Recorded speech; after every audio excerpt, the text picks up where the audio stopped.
तर ठाकरे बंधू एकत्र येण्यासंदर्भात आणि मोर्चा यशस्वी होण्यासाठी आता ठाकरे आणि मनसे या दोनही पक्षातील नेते हे पुढे सरसावलेले आहेत। संदीप देशपांडे यांनी या संदर्भात प्रतिक्रिया दिलेली आहे।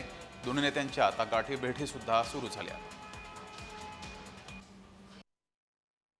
सन्माननीय राजसाहेबांनी पुढाकार घेऊन काल संजय राऊतांशी चर्चा केली आणि त्यानंतर त्यांचं असं म्हणणं होतं की 6 तारखेला आषाढी एकादशी आहे, वारीचं सगळं कव्हरेज होत असतं, मुंबईमध्ये पण वारी होत असतात, त्यामुळे सर्वानुमते ही 5 तारीख ठरली आणि त्याप्रमाणे सर्व राजकीय पक्ष, सर्व कलाकार, सर्व साहित्यिक या मोर्चामध्ये सहभागी होतील।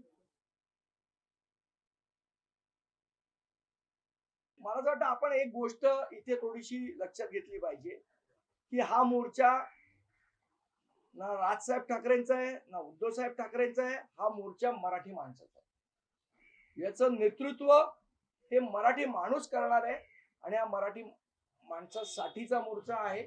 या मराठी भाषा जी आहे किंवा हिंदी सक्ती जी आहे त्या हिंदी सक्तीला आम्ही विरोध करतोय। जे जे हिंदी सक्तीचं समर्थन करतील ते महाराष्ट्र द्रोहीच।